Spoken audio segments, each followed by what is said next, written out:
रजनवा करौले सोना मोर तेरा चानवा न भूखदा।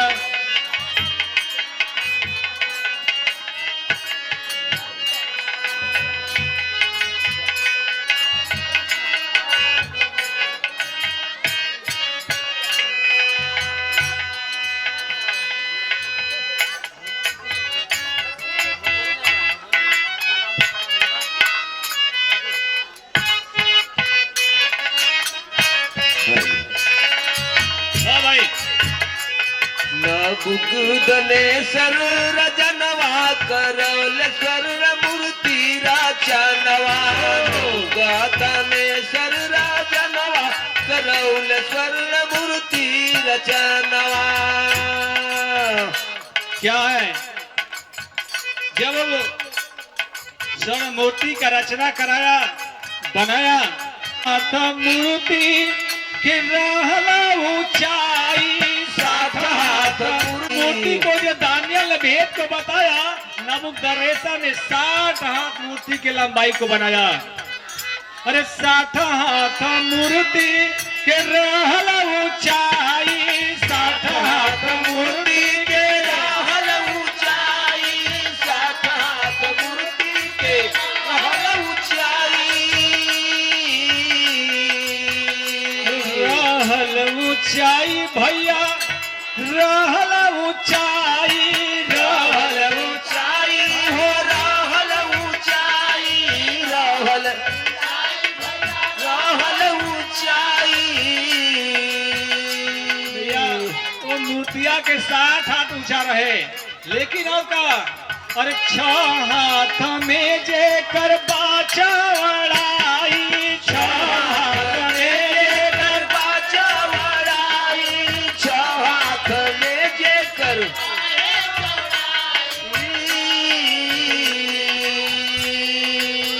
लेकिन आप अपना हुआ कहा बाबल पूछी करते हैं कि बेबीलोन दूरा में आस्था पनवा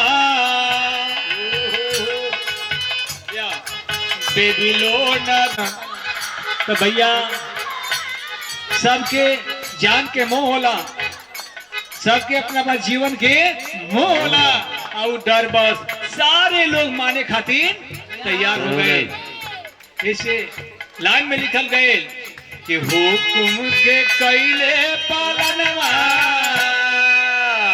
अरे हुकुम के कैले पालनवा करौले सोना मोर तेरा चानवा हुकुम के कैले पालनवा मूर्ति के रचनवा हुकुम के कैले पालनवा करौल स्वर्ग मूर्ति के रचनवा। भैया राजा आज्ञा दे धनन और सारे लोग आज्ञा दाना की ठीक बात तू लोग के माने के बाद तू लोग अपना अपना क्षेत्र में जाके अपने अपने क्षेत्र जहाँ कस्बा वहां जाकर ऐसे ही मूर्ति बना बना के घर घर में तू बना के उसको पूजा करे शुरू करता। क्या आज्ञा दे राजा देता नबूकदनेस्सर ने राजा आज्ञा दे दिया अब वो लोग चला गया। हालेलुया। लेकिन इसमें कहा गया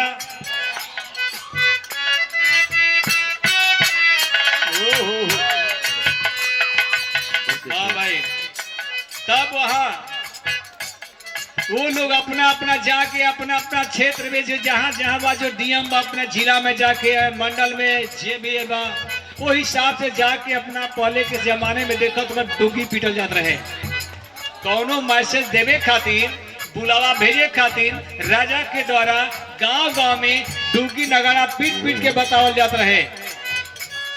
नहीं उस समय में जब गैला सब अधिकारी लोग मूर्ति का स्थापना हो गैला के बाद में अपना में करता न जा थोड़ा इसको तो बदल रहा है लेकिन इस चीज को हम गाते नहीं है लेकिन डायरेक्ट गीत में गाते हैं। हालेलुया। ऊंचे शब्दों में कैले ऊंचे शब्दों में कैले ढिढोरिया आवाज हो कि दंडवत करिहा मूर्ति के दंडवत करिह मूर्ति के सकल समाज हो की दंडवत करिह मूर्ति के सकल समाज हो की दंडवत करिह मूर्ति के सकल समाज हो की दंडवत करिह मूर्ति के जो चक्कर शब्द मेरे राजा बोलता है ऊंचे शब्दों में कैले ढिढोरी आवाज हो की दंडवत करिह मूर्ति के सकल समाज हो की दंडवत करिह मूर्ति के सकल समाज हो की दंडवत करिह मूर्ति के सकल समाज हो की दंडवत करिह मूर्ति के और का कतना धमकी देता अगर हमारे बतिया के तू ना मनब तो का होई ऐसे कहल जाता हुकुम के पालन जेना करी तत्काल हो की क्या अरे हुकुम के पालन जेना करी तत्काल हो की धधकत भाषा में देहल जाई डाल हो की धधकत भाषा में देह जाई डाल हो की धधकत भाषा में देह जाई डाल हो की धधकत भाषा में ओ हुकुमा के पालन जेना करिया तत्काल हो की दंडवत करिह मूर्ति में देहल जाई डाल हो की दंडवत करिह देहल जाई डाल हो की धधकत भाषा में क्या ये आदेश कैले सब घूम घूम के बतावता ये आदेश कैले बड़ महाराज हो की दंडवत करिह मूर्ति के सकल समाज हो की दंडवत करिह मूर्ति के सकल समाज हो की दंडवत दंडवत करिया मूर्ति के सकल समाज हो की दंडवत करिया मूर्ति के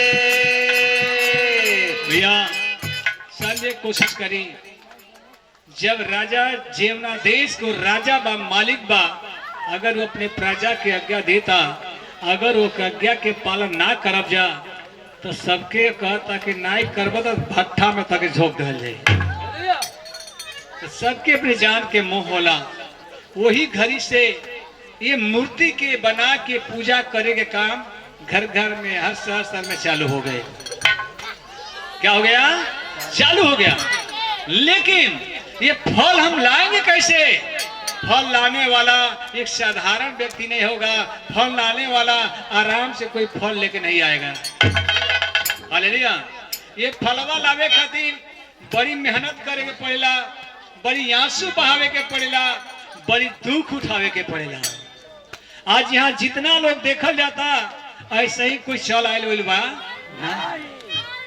एकरा गीतिया में लिखल गइल बा बतावल गइल बा ये आज्ञा देला के बाद में भइल कल बा हालेलुया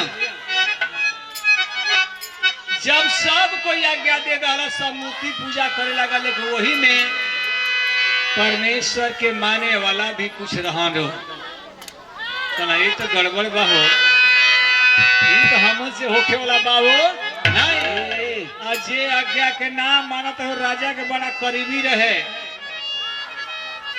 अब जाके कोठा के ऊपर बेचारा प्रभु की प्रार्थना करत रहा लेकिन मूर्ति के पूजा करत रहा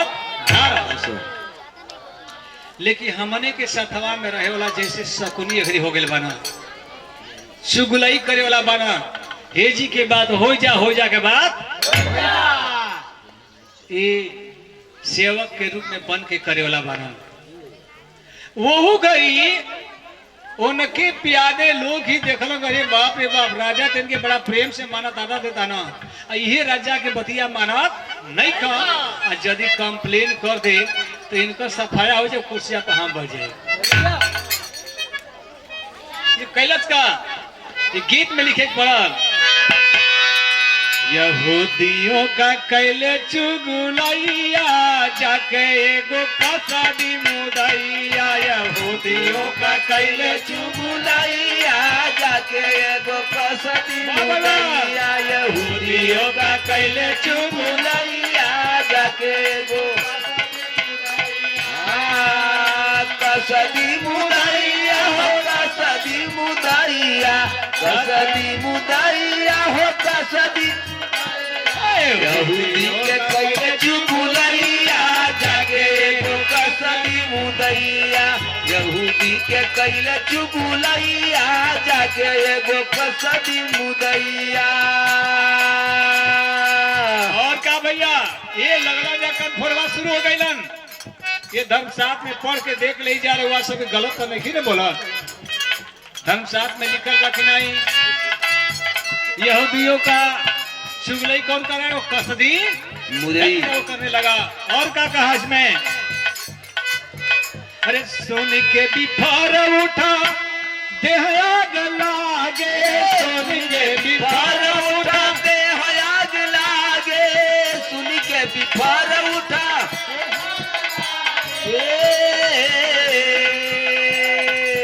देह आग लागे, हो देह आग लागे, देह आग लागे, हो देह आग लागे, देह आग लागे।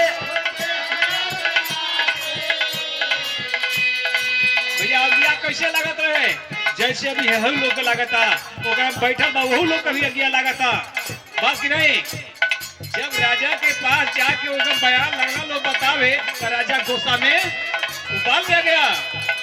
बात सुन के हो सकल ही अगर बतिया सुन के हम के चोरवन के आग लागत होके, अरे सुन के बिफार उठा देह आग लागे, सुन के बिफार उठा आग लागे, सुन के बिफार उठा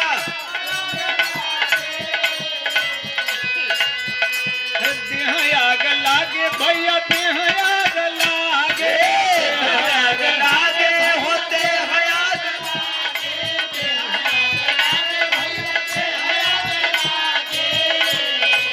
केकरा के शिकायत कला, सत्रक में सक अब न गो बंदी बनावाया, अनैया अनुआइया जाके एगो कसदी मुदैया, यहूदियों का कैले चुगलैया जाके एगो कसदी मुदैया, यहूदियों का कैले चुगलैया जाके एगो यहूदियों का कैले चुगलैया जाके एगो कसदी मुदैया। भैया अबे जब शिकायत के का सदरक मेसक अबेदनगो कई लोग रहे, तीन लोग, और तीनों लोग प्रभु के माने वाला लोग रहे। लेकिन जना जमाना में ये मूर्ति के पूजा के राजा के आज्ञा भइल, वही समय में ये तीनों लोग राजा के आज्ञा के उल्लंघन कैलन, कहला कुछ हो जाए लेकिन हम के मूर्ति के पूजा बुझब जा नहीं, लेकिन भी आप लोग का करब जा, यहाँ प्रश्न बा, आप लोग का करब जा। वचन में बताओल गइल बा, अरे जे मूर्ति के जाके मंदिर में जाके पूजा पाठ ना करे हुए मूर्ति पूजा ना होला हो, गाली करो झूठ सांच बोलल वो मूर्ति से कई गुना बढ़ के ही बा, एके छोड़ दे तब कह कि हमको पूजा से दूर बने जा। हालेलुया, रउआ सब छोड़ दे जा, हाँ सोच के भैया, हालेलुया। और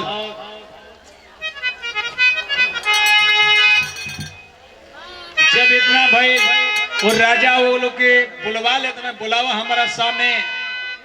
तो राजा बोला तो कहल कहो तू लोग इतना बढ़िया पोस्ट पर बैठौले बने, आदर देता नहीं, अब तूहे लोग हमारा बतिया के नहीं खजा माना। तो बतावा जा गलती से नहीं खजा माना कि जानबूझ के। तो कह हे राजा हम गलती से नहीं, हम जानबूझ के नहीं खी माना। गलती स्वीकार कर लो, और नहीं तो के हाथ गोड़ बनवा के भट्ठा के अंदर डाल दिया जाए। तो वो कहते हे राजा तारा डर तारा धमकी से डरत उरत नहीं खी, अब कुछो कह तारा बात के मानव नहीं। गीत के माध्यम से कहल जाता कि धमकी से तेरे हम तीनों कहता नन, जब फल लावे कोई तो आप लोग की कमवा करे के पड़ी कि धमकी से तेरे हम सर न झुकाएंगे, धमकी से तेरे हम सर ना झुकाएंगे, धमकी से तेरे हम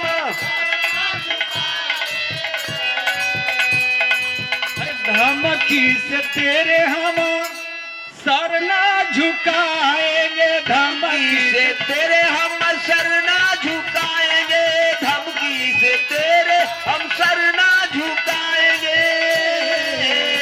हे राजा तारा धमकी से डरे वाला नहीं की, तारा जौन करेंगे बात हम तू कर ला। कहता पर में बांध के डरवा देता परमेश्वर बचावे ना आइया।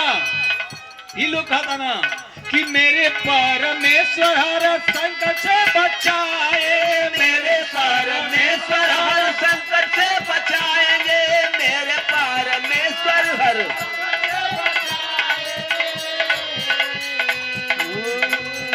और जाना दिल में विश्वास बा कसैया, दिल में विश्वास बा कसैया, जाके एगो कसबी मुदैया यहूदियों का वास बा कसैया, जाके एगो कसबी दिल में विश्वास बा कसैया, जाके एगो कसबी मुदैया हो, कसबी मुदैया हो, कसबी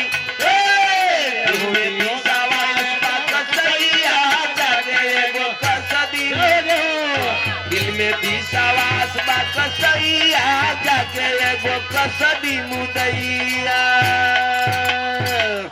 राजा तारा धमकी दिला से डरे वाला नहीं की तो बनवाए के भट्ठा में डलवा दो, लेकिन हमार विश्वास बा हमार परमेश्वर हर संकट से बचावे वाला हुआ, कोई कुछ हमार बिगाड़ नहीं। राजा कहला है देखो ना हमारे पास रह के हमारे के इहो डांटे लगला सा, लेकिन राजा तो भाई बड़ा प्रेम करत रहा, लेकिन मजबूर बाना कि राजा आज्ञा दे रहा, आदेश पत्र पर साइन कर दे रहा। अब करो तो करो का, लेकिन मजबूरी में जैसे कपड़ा पहले रहम भैया वैसे इनका हाथ गोड़ बनवा डाला कहे नबूकदनेस्सर राजा। अब बनवा के बड़े बड़े जलादन के बुलौला से सुनो सन जाके पहले भट्टा में और कोयला डाल दो ताकि कोयला और धधक जाए, तब एकरा को में डाला तो हड्डी गुड़ी पता न चले। बाइबल पुष्टि करता भैया तने एकरा में 7 गुना भट्टा के अंदर डाल के आज्ञा बाटे 7 गुना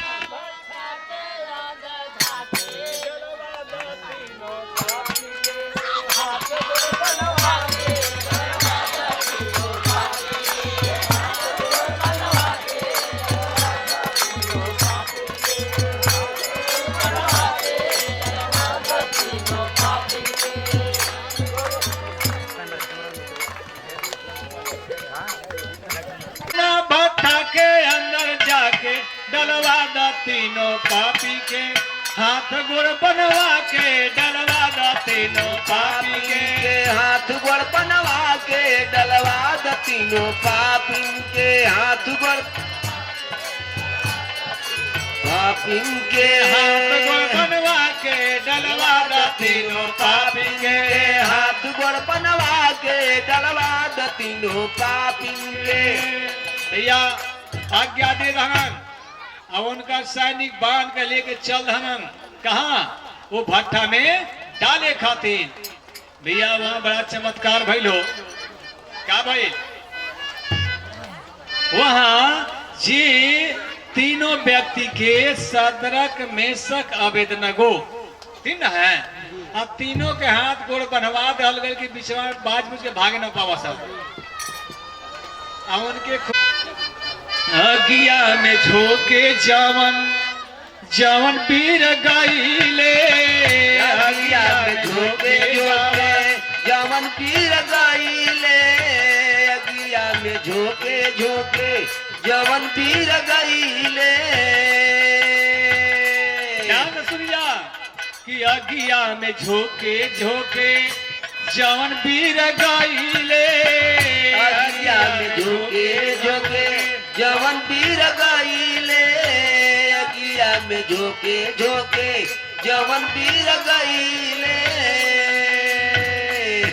प्रभु के कृपा से प्रभु के कृपा से लौट के न आइले।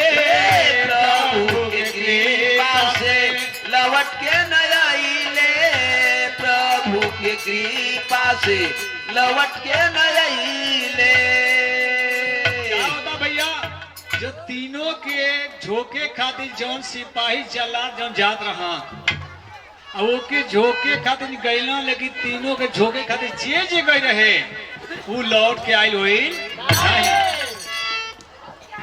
आज जब ही तीनों ना भी रुका सा सुनो सा के जवन पीर गईले।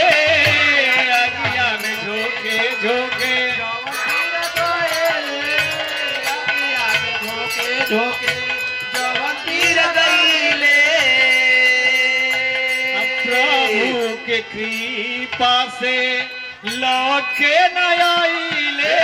प्रभु के कृपा से लौट के न आइले। प्रभु के कृपा से लौट के न आइले। लेकिन हम निकल गए। अरे बाल न पाका होने पाया, बाल न पाका होने पाया। भट्ठा के अंदर जाके डलवा दो तीनों पापी के हाथ गोड़ बनवा के डलवा दो तीनों पापी के हाथ गोड़ बनवा के डलवा दो तीनों। भैया जे प्रभु पर देखी जा राजा जब जात में देखे खातिर देख के दम अरे मरई का हो गई। हम सिपहिया एको नहीं खसल आई तो लगा घूमत आवसन। भैया तीनों सदरक मेसक अबेदनगो को जब बतावल जाता, जब भट्ठा के अंदर फेंक दिया जाता, परमेश्वर के बाल बाल बचा लेहन और आग में घूमत आवसन तीनों और का साथ में परमेश्वर भी घूमत आनन। हालेलुया घूमत आनन। जब राजा देखे जाता न देखत न ई क्या हो गई। हक्का बक्का भइले राजा चमत्कार बाटे हो। हक्का बक्का भइले राजा चमत्कार बाटे हो। ओ में डालल गइल तीन मगर चार बाटे हो। ओ में डालल गइल तीन मगर चार बाटे हो। ओ में डालल गइल तीन मगर चार बाटे हो। हक्का बक्का भइल मगर चार बाटे हो। हक्का बक्का भइल चमत्कार बाटे हो। ए में डालल गइल तीन मगर चार बाटे हो। ए में डालल गइल तीन मगर चार बाटे हो। राजा का सोचता अरे बाप रे बाप में तीन ही डलवाओ चार को कौन लोकता। आज देखे वाला दृश्य बा देखे वाला दृश्य बा अजबे अचंभा जब देखे वाला दृश्य बा। अजबे अचंभा आज देखे वाला दृश्य बा। अजबे अचंभा जब देखे वाला दृश्य बा। अजबे अचंभा जब देखे वाला दृश्य बा। चौथे का रूप प्रभु अरे चौथे का रूप प्रभु पुत्र के सदृश बा। चौथे का रूप प्रभु यीशु के सदृश बा। चौथे का रूप प्रभु यीशु के सदृश बा। भैया कहता ना देखा जे के चौथा आदमी दिखाई देते रहे कि बोला बाहर आओ जहां भट्टा द्वार बाटे हो। अरे बोला बाहर आओ जहां भट्टा द्वार बाटे हो। एमे डालल गए तीन मगर चार बाटे हो। एमे डालल गए तीन मगर चार हो। एमे डालल गए तीन मगर चार बाटे हो। एमे डालल गए तीन मगर चार बाटे हो। एमे डालल गए तीन मगर चार बाटे हो। भज रे मानवा यीशु का। राजा कर रहा है कि भज भज रे मनवा यीशु के। यीशु से सबक उद्धार होए भव से हो नैया पार होए। भज भज रे मनवा यीशु से उधार होई सब कर नैया पार होई ना। भज रे मनवा यीशु से उधार होई सब कर नैया पार होई ना। ध्यान देंगे कि भज भज रे मनवा पार होए। भज भज रे मनवा यीशु से उधार होई सब कर नैया पार होई ना।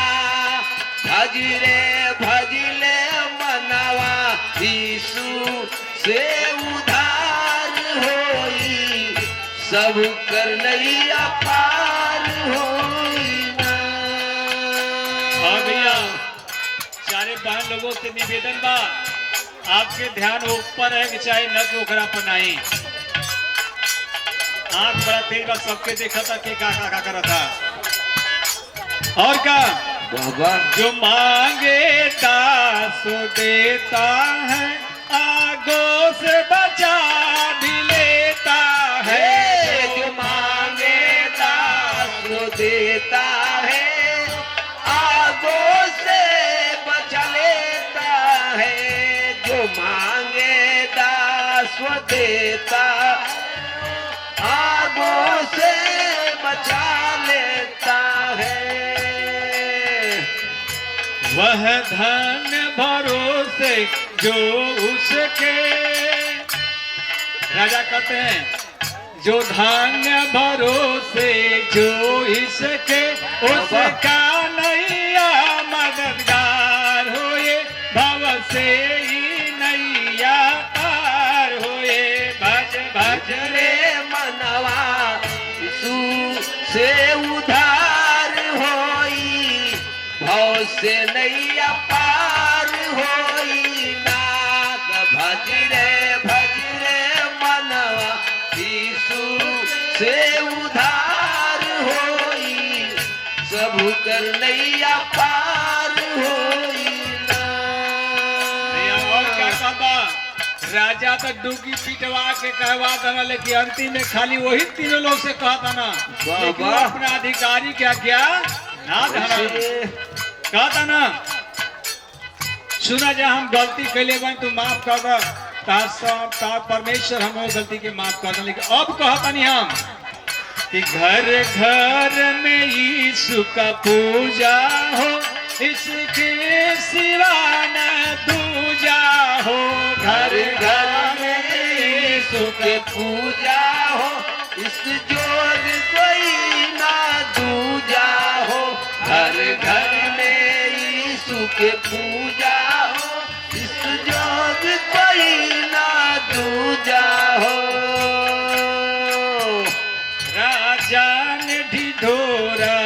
पिटवाया, चाहे बसती गाँव बाजार हो। राजा ने ढिढोली पिटवाया, चाहे बस्ती गाँव बाजार होई। राजा ने ढोली पिटवाया, चाहे बस्ती गाँव बाजार होई। ध्यान देना है। क्या राजा कहते हैं घर घर में जाके घर घर में जाके पूजा हो, इसके सिवा न दूजा हो। घर घर में जाके पूजा हो, इसके सिवा ना दूजा हो। घर घर में जाके पूजा हो, इसके सिवा ना दूजा हो।